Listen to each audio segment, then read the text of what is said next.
हफ्ते के पहले कारोबारी दिन बाजार में तेज उतार चढ़ाव। निफ्टी ऊपरी स्तरों से करीब 100 पॉइंट नीचे। मिड कैप और स्मॉल कैप में तेज बिकवाली। डर के इंडेक्स इंडिया विक्स 15% से ज्यादा उछला। सरकारी बैंकों और एनबीएफसीज में तगड़ी मुनाफा वसूली। निफ्टी पीएसयू बैंक इंडेक्स 3.5% से ज्यादा फिसला। मेटल और फार्मा में भी कमजोरी, हालांकि आईटी शेयर्स में मजबूती। उम्मीद से बेहतर नतीजों से कोटक बैंक में 4.5% का उछाल। ब्रिटानिया में भी करीब 3% की तेजी। वहीं कमजोर रिजल्ट से टाइटन 6% फिसला। इंफ्रा प्रोजेक्ट की फाइनेंसिंग पर आरबीआई की सख्ती से पीएफसी, आरईसी, इरेडा में भारी बिकवाली। 12% से ज्यादा टूटकर वायदा का टॉप लूजर बना पीएफसी। साथ ही आरईसी भी 10% गिरा।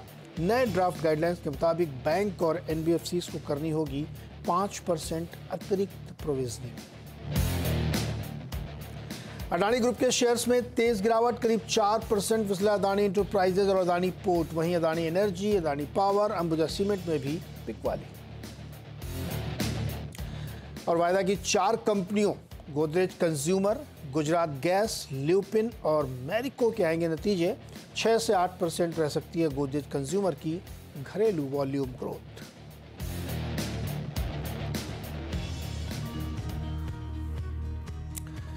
आज के मेहमान हमारे साथ हैं जो आपके सवालों के जवाब देंगे। सर्वेंद्र श्रीवास्तव। सर्वेंद्र जी का बहुत बहुत स्वागत है। और बाजार में इस समय तगड़ी वॉलेटिलिटी, लेकिन बाजार न छोड़ने को तैयार है न पकड़ने को तैयार है। ऊपर की तरफ भी जाता फिर नीचे आ जाता, लेकिन 22,500 होल्ड कर रहा है इस वक्त निफ्टी और 49,200 बैंक निफ्टी। मिड कैप में ज़्यादा कमजोरी है, खासतौर पे बैंकों में। और सरकारी बैंक, पीएफसी से एनबीएफसीज हैं, इनमें नए रूल आने की वजह से दबाव है। अडानी ग्रुप में अच्छा खासा दबाव है। इसकी वजह से मार्केट में एक ब्रॉडर पिक्चर पे थोड़ी वीकनेस है और 2 के सामने 5 शेयर गिरने वाले हैं, यानी 1:2.5 का एडवांस डिक्लाइन रेशियो बन रहा है। सर्वेंद्र जी, कैसा लग रहा है बाजार? बहुत बहुत नमस्कार नीरज जी। देखिए, बाजार तो अब कहीं जैसे आपने बोला थोड़ा सा अटक सा गया है और लास्ट 4-5 महीनों से अब खाली 400-500 पॉइंट की, ब्रॉडली एक 500-600 पॉइंट की रेंज ही है। तो जैसे मैंने लास्ट शो में बोला, नीचे में 22,150 और ऊपर में कहीं 22,750, 22,800 के पास अटक रहा है। अब वो लेवल्स थोड़े थोड़े हर महीने में 30-30 पॉइंट बढ़ रहे हैं, इसलिए वो लेवल्स बढ़ गए। बट 22,500, 22,600 एक इंपॉर्टेंट लेवल्स थे इनिशियली जनवरी फेब में, ये लेवल्स इंपॉर्टेंट थे। तो पॉसिबली वो ब्रेकआउट होने के बाद, जैसे आपने बोला, वो 22,500 के आसपास थोड़ा सपोर्ट लेने की माफ कीजिएगा, थोड़ा सपोर्ट लेने की कोशिश कर रहा है। बट थॉट यही है कि देखिए, ब्रॉडली एक ये रेंज है and overall medium to long term, हमने जैसे बोला लास्ट शोज में भी कि भाई रिस्क रिवॉर्ड्स अब थोड़े से स्लाइटली नेगेटिव हो गए हैं। तो फिलहाल तो मैं भी कहूंगा कि एक रेंज है 22,150 से लेके मोटा मोटी 22,750, 22,800 की ये रेंज बन गई है, तकरीबन 650 पॉइंट की। और इसी रेंज में फिलहाल ट्रेड कर रहा है। तो ज्यादा कुछ नहीं है इंडेक्स के लेवल्स पे बोलने के लिए। ओके, रेंज में ट्रेड कर रहा है और ये दिक्कत बनी। चलिए फटाफट सवाल लेना शुरू करते हैं। पुनीत वर्मा रायबरेली से हमारे साथ जुड़ रहे हैं। पुनीत जी नमस्कार, पूछिए। नमस्ते सर। सर मैंने अडानी ग्रीन एनर्जी को 500 के भाव पे लिया था, तकरीबन 325 शेयर। तो सर मुझे प्रॉफिट तो काफी हो रहा है, तो मुझे इसे सेल कर देना चाहिए या अभी और होल्ड करना चाहिए? सेल क्यों करना चाहिए? मतलब डर लग रहा है इसलिए सेल करना चाहिए या कोई खास वजह है? नहीं सर, प्रॉफिट तो बुक हो चुका है, काफी हो चुका है। तो मैं यही जानना चाहता हूँ कि अभी और आगे जाएगा या फिर मुझे 5 जून तक वेट करना चाहिए? 5 जून को क्या है सर? इलेक्शन के रिजल्ट। उससे क्या लेना देना अडानी ग्रीन का? सर वो लग रहा है मुझे कि आगे बहुत आगे जाएगा। अच्छा, ओके। सर्वेन जी बताइए, अडानी ग्रीन में क्या करना चाहिए? पैसा तो मस्त बन रहा है इनका। देखिए, वापस से हमेशा से कुछ महीनों में, सालों में अब ये न्यूज में हमेशा गिरा रहता है। वापस कुछ आई थिंक न्यूज आया हुआ है यहाँ पे। तो मेरा थॉट तो यही रहेगा कि भाई पहले तो मैं इसको अवॉइड ही करना चाहूंगा, बट ये तो मुनाफे में है तो आई थिंक, और मुनाफा बुक भी कर चुके हैं, तो मैं इनके ऊपर ही छोड़ूंगा। आज तो मुझे इसको पास करना पड़ेगा।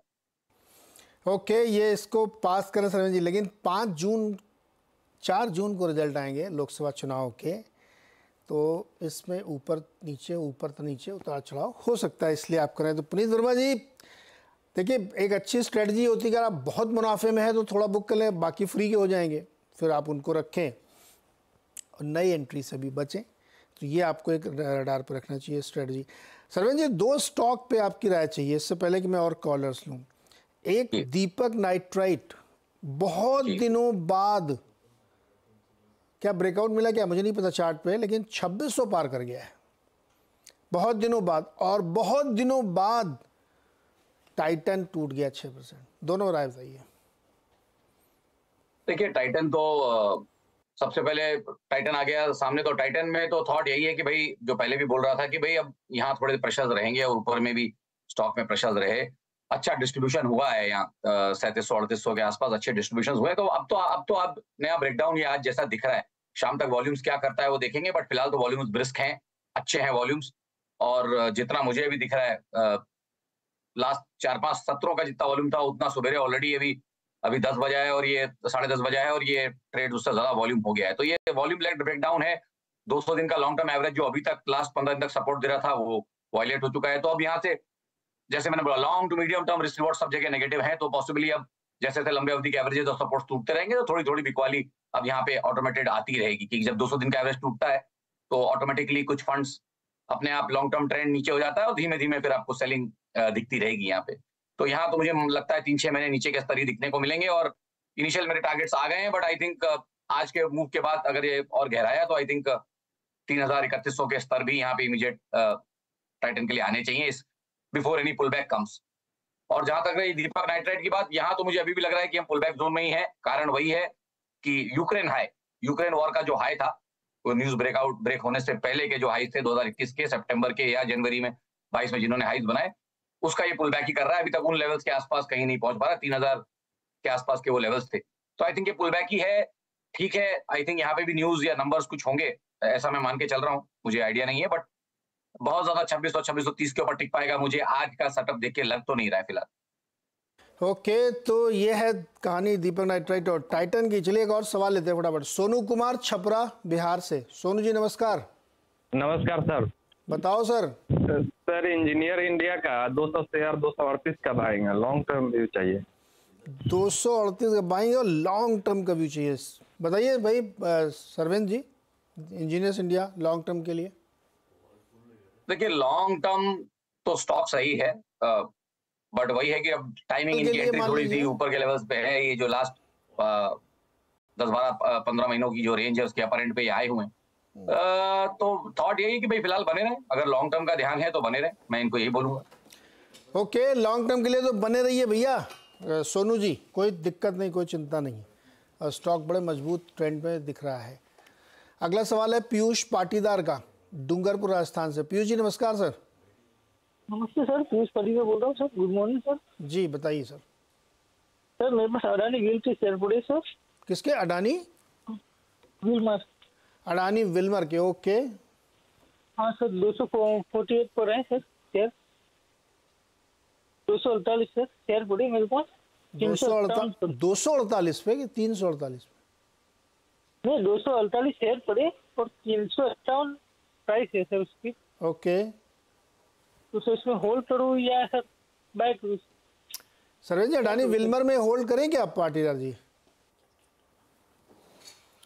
देखिए पूरे ग्रुप पे थोड़ा सोचना चाह रहा हूँ और इन द सेंस कि वैसे भी अवॉइड ही करता हूँ जहाँ पे बहुत ज्यादा न्यूज डेवलपमेंट्स रहते हैं। बट अब ये शेयर तो चला ही नहीं था, मतलब ये शेयर जब बाकी सारे शेयर रिकवर किए तो ये बिल्कुल रिकवर नहीं किया इनिशियल पहले न्यूज के ब्रेकआउट के न्यूज के बाद।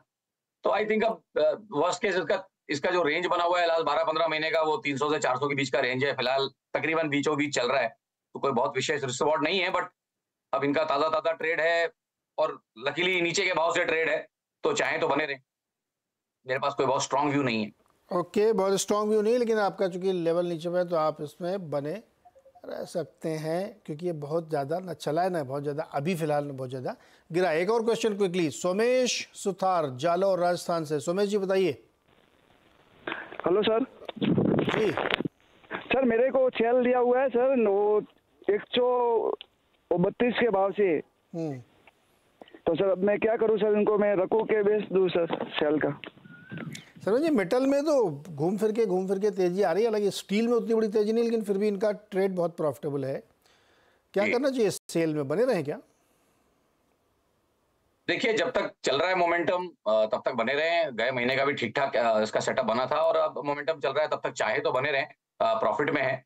तो मेरे हिसाब से कॉस्ट से 8-10 रुपए ऊपर एक स्टॉप लॉस ट्रेलिंग बना के मेरे हिसाब से ट्रेड में बने रहे। जैसे मैं सबको लास्ट शो में बोल रहा था कि टिल 4th ऑफ जून से थोड़ा पहले जितना आप बने रह सकते हैं, next 15-20 working day, 15 working days के आसपास आप बने रहिए, और जो एक्स्ट्रा जूस निकलता है वो निकालने की कोशिश करिए।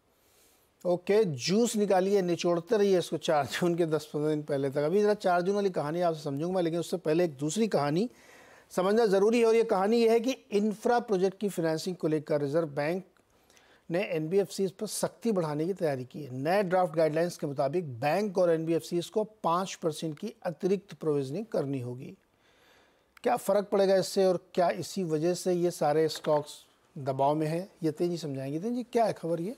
तो खबर काफ़ी कॉम्प्लेक्स है नीरज जी। अगर हम बात करें आरबीआई की, तो वीकेंड पे एक सर्कुलर आया, और ये सर्कुलर में आरबीआई ये कहती है कि अगर इंफ्रास्ट्रक्चर फाइनेंसिंग में ऑनगोइंग प्रोजेक्ट्स में अगर आपने लोन दिया हो तो आपको 5% एडिशनल प्रोविजनिंग करना पड़ेगा। ऑब्वियसली अगर ये प्रोजेक्ट रेवेन्यू जनरेट करना शुरू कर दिया है, पार्टली ऑपरेशनल हुआ, फेज में ऑपरेशनल हुआ है, तो उस पर 2.5% आपको एडिशनल प्रोविजनिंग करनी पड़ेगी। अभी इसका इम्पैक्ट क्या होता है?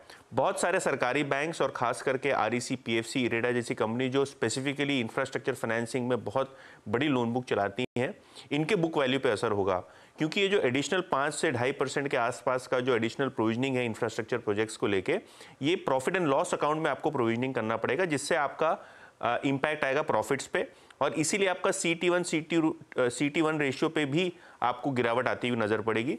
तो ओवरऑल अगर हम आरईसी, पीएफसी और इरेडा जैसी कंपनीज की बात करें तो 5 से 8% के बीच में ब्रोकरेजेस अनुमान लगा रही हैं कि बुक वैल्यू पे एक नेगेटिव इंपैक्ट होगा, और शायद इसीलिए ये सारे स्टॉक्स 5 से 10% नीचे हैं। और सरकारी बैंक्स क्योंकि ज़्यादा इंफ्रास्ट्रक्चर फाइनेंसिंग करती हैं, तो यहाँ भी आपको 2 से 5% की बुक वैल्यू पे इंपैक्ट दिखेगा, और शायद इसीलिए बड़े बैंक्स खास करके SBI, PNB, bank of Baroda, इन सब स्टॉक्स में आपको आज के सत्र में इंपैक्ट आता हुआ दिखाई पड़ रहा है।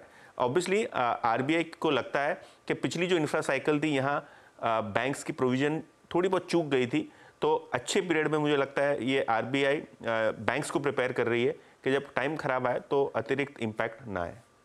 यानी जो प्रोजेक्ट अभी शुरू नहीं हुआ उसमें 5% करनी पड़ेगी जी। जहां शुरू हो गया काम का, प्रॉफिटेबिलिटी दिख रही है, हाँ। तो वहाँ 2.5%, और ये इन सारे प्रोजेक्ट में करना पड़ेगा। तो सबसे ज्यादा तो यही लोग कर रहे हैं जिनके प्रोजेक्ट अभी एकदम नए नए, बिल्कुल पीएफसी, आरईसी वाले, बिल्कुल अभी शुरू होंगे, बिल्कुल। तो इसलिए एक बड़ा करेक्शन में दिख रहा है। क्योंकि जनरली नीरज जी क्या होता है ना, आप पावर प्रोजेक्ट डे 1 से शुरू करते हो, 2-3 साल का जेस्टेशन होता है, और मार्केट जिस हिसाब से स्टॉक्स को वैल्यूएशन दे रहा था, और जिस हिसाब से पावर प्रोजेक्ट्स में हम देख रहे थे कि तेजी आई हुई है और बहुत सारी डिमांड लोन की वहाँ है, और इन्होंने डिसबर्समेंट भी बड़ा किया है, तो वो जो ईपीएस का इम्पैक्ट था वो मार्केट पकड़ के नहीं चल रहा था।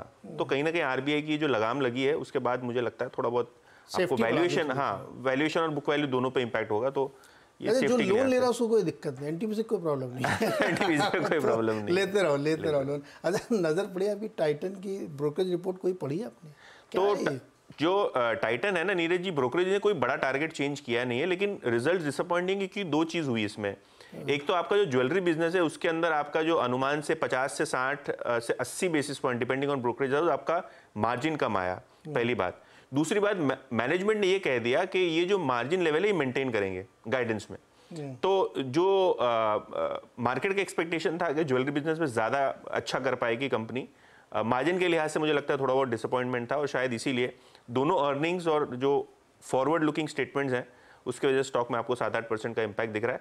ब्रोकरेजेस हालांकि जो बाय रेटिंग है मेंटेन करके रखे हैं, और ब्रॉडली अगर आप देखें तो टारगेट्स कोई बड़ा बदलाव नहीं है, लेकिन हाँ, रिजल्ट्स में तो डिसअपॉइंटमेंट है ही। 70,000 रुपये तोला सोना है, और अभी अगले 3-4-6 महीने बहुत ठंडा पीरियड रहने वाला है। बिल्कुल, एक क्वार्टर और बर्दाश्त करना पड़ेगा, क्योंकि ये मैनेजमेंट खुद बोल के गए, सेनको बोली क्या थी, भाई बिक्री अभी थोड़ा सा ठंडी पड़ रही है, लोग पुराना सोना लाके उसी घुमा रहे हैं। बिल्कुल, तो ये एक इम्पैक्ट इसमें देखने को मिला। इसलिए टाइटन आज 6-7% नीचे है। अच्छा, और जिससे पहले एक महीने तक काफ़ी गिर चुका है, उसके बावजूद आज 7% की बिकवाली है। बहुत बहुत शुक्रिया यतीन ये सारी जानकारी देने के लिए। पीएफसी, आरईसी में मिलेंगे, लेकिन तो एक आध 2 सवाल लेते हैं पहले। प्रमोद जी हमारे साथ जुड़ गए गुरुग्राम से। प्रमोद जी नमस्कार सर, बताइए। नमस्कार जी। हाँ, मेरे पास एमआरएफ के 8 शेयर हैं। ओके, हेलो, हाँ सुन रहा हूँ मैं। हाँ, इसकी मेरी एवरेज मैंने 41,500 से लेना चालू किया था जब 1,55,000 रुपए इसका रेट था। आपने कब से लेना शुरू किया? 41,000 से? हाँ, 1,41,500 से लेना चालू किया था। और अब अभी चल रहा है 1,27,000। हाँ जी, 1 लाख, अब आज तो 1,28,750 रुपए है। नहीं तो आपने ये लेने का मन क्यों बनाया था? भाई ये 1,85,000, मैं पिछले 5 साल से MRF में काम कर रहा हूँ। मैंने रेट वाज 51,000। हाँ। जब से अपने ले लेता हूँ, इसको बेच देता हूँ, ले लेता हूँ, बेच देता हूँ। 1 लाख में लिया वो 1 लाख रुपए 10,000, तो 1,55,000 रुपए जब पर उस पे गया और चारों तरफ ये देखा कि भाई इधर यूक्रेन का युद्ध हो रहा है, उधर ये है ना गाड़ियों की डिमांड बढ़ रही है, तो टायर बढ़ेंगे, तो मैंने ये ले लिया। लेकिन जैन साहब ये बताओ, आपने शेयर लिए 6 है ना? 8 शेयर हैं और आप 1,55 से लेके अब तक लाए, एवरेज करके 1,36 बैठा है। 8 शेयर हैं आपके। कितना टारगेट आप सोच के चल रहे हो? 1,41 से लेकर के 1,28,000 तक लेकर के ना, नहीं समझ मेरी गया। आज की डेट में इसकी एवरेज बैठ रही है 1,35,550। अरे जैन साहब मेरी बात तो सुनो, अभी क्या लक्ष्य आप लेके चल रहे हो कि आपके हिसाब से कहाँ जाके तो आप बेच लेते इसको? मेरा अगर 1,41,000 आ जाता है तो एक बार मैं इससे एग्जिट हो जाना चाहता हूँ। कितने पर एग्जिट होना चाहते हैं? 1,41,500 रुपए पे जो पहला शेयर खरीदा था मैंने, हाँ वहीं पे एग्जिट। हाँ, वहाँ पे एग्जिट हो जाता हूँ तो मेरे को कुछ ना कुछ मिल जाता है ना। अरे दादा जैन साहब मेरे को ये बताओ, 36,440 और 1,41, 7,000 रुपये, 7,56, 50,000 रुपये आपके बनेंगे। और आपने पैसा कितना फंसाया आप देख रहे हो? मैंने इसके अंदर अप्रोक्सीमेटली 8 शेयर पे 9,40,000 रुपये फंसा दिया। तो 9 लाख रुपए लगा के आप कितना पैसा कमाओगे? 50,000 रुपया। 50,000 रुपए अगर मैं ये कमाता हूँ तब क्या करूँ? अब जब फंसता गया तो फंसता चला गया ना। अब रुको भाई, मेरे पास वे आउट नहीं था। हाँ नहीं, बात तो आपकी सही है। सरवेन जी की मदद लिया। सरवेन जी, MRF देखिए भाई चार्ट पे जी क्या किया जाए? जैन साहब का स्ट्रेटजी है कि जैसे खरीद लो, अभी 1,36 चल रहा है, अभी 1,28 चल रहा है, 1,36 इनकी खरीद 1,41,42,000 बेच देंगे। जी 9 लाख रुपए फंसा के 50,000 रुपये कमाना सही स्ट्रेटजी है क्या? नहीं, इसमें 2 चीजें हैं। एक तो इनसे पूछूंगा कि जब इन्होंने इनिशियली इसको ट्रेड करना शुरू किया था, नीचे के लेवल्स पे कहते हैं कि 10 साल से कर रहा हूं, तब कितने शेयर ट्रेड करते थे? बताइए जैन साहब। मेरे पास 7-8 शेयर होते थे, अपने लिया, 5,000 ऊपर हुआ, बेच दिया। मेरा का फंडा ये है कि मेरा पैसा सेविंग बैंक में पड़ा है, जहां से मुझे 2.5% का इंटरेस्ट मिलता है साल का। और मेरे को अगर इसके अंदर लगा करके 6% का 60% का मिल जाता है तो वहां से 3 गुना मिल जाता है। मेरा 60% भी मोर देन सफिशिएंट है, क्योंकि बैंक FD का रेट भी 60% ही चल रहा है। नहीं तो आप अपने सवालों के खुद ही जवाब दे रहे हैं। देखिए, risk free rate of return अगर 7%, 6-7% का ही आपका एम था, तो risk free rate of return FD में भी आपका उससे ज्यादा ही बन रहा है। तो आपको तो बाजार में होना नहीं चाहिए।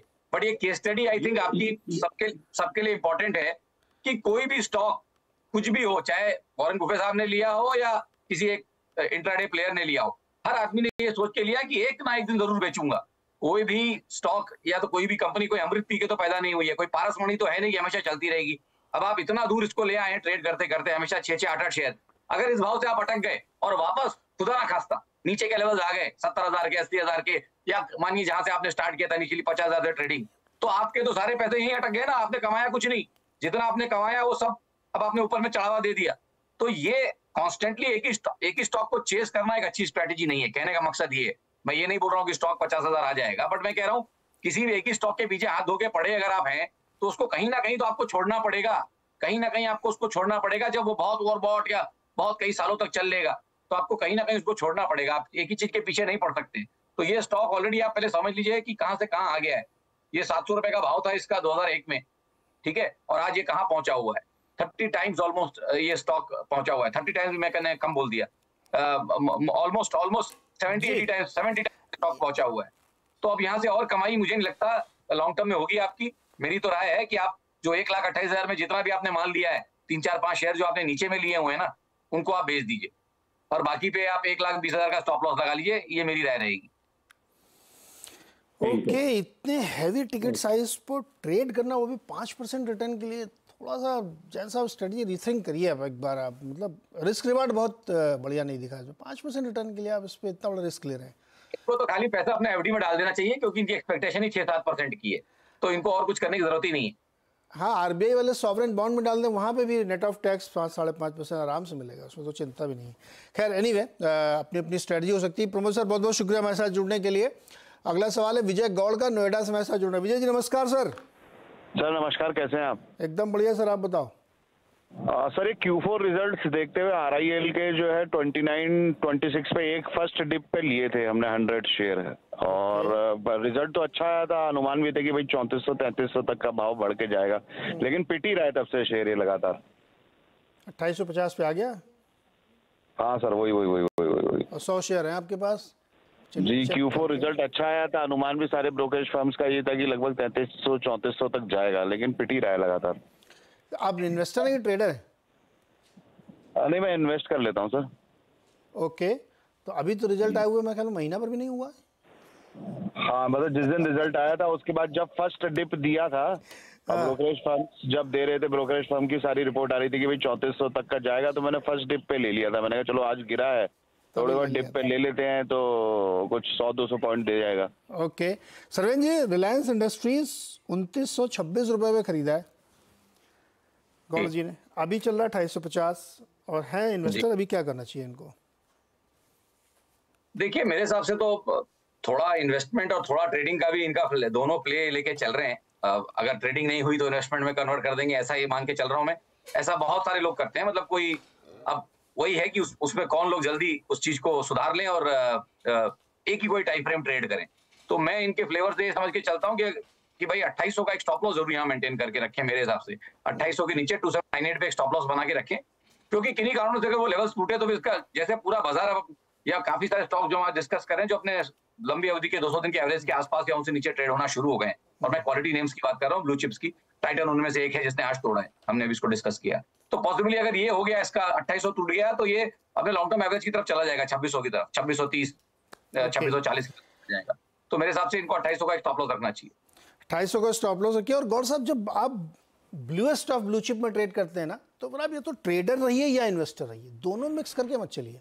और रिलायंस जैसे जो दिग्गज शेयर हैं वो 10-15 दिन की चाल पर डिसाइड नहीं होते, अनलेस कि आप डे ट्रेडर हैं। तो खैर ये आपको जो सलाह दी है सरवेन ने, इसको आप चाहें तो अमल कर सकते हैं। और इस पर एक डिस्क्लोजर तुरंत, क्योंकि जो चैनल आप देख रहे हैं और जो रिलायंस इंडस्ट्री, दोनों के ओनरशिप सेम है, इसलिए आप कोई भी राय एक और किसी और से लीजिएगा, सिर्फ मेरी राय पे भरोसा मत करिए या सरवेन जी की राय पे ही भरोसा मत करिएगा। यहाँ पे क्विकली एक सवाल और लेते हैं। सलील महाजन चंडीगढ़ से हमारे साथ जुड़ रहे हैं। सलील जी नमस्कार। How are you, Neeraj? I'm very good, sir. Thank you so much. How are you? I'm fine. Tell me, sir. Actually, I have purchased 200 shares of Inox Wind at 650, and in anticipation that the results will be good, and the results are also good. But I mean, the price is stuck up over there. Okay. So give me some advice. I mean, I can keep it for long term. Actually, I am a long-term investor only. Okay, no problem. Sarven, what to do with Inox Wind?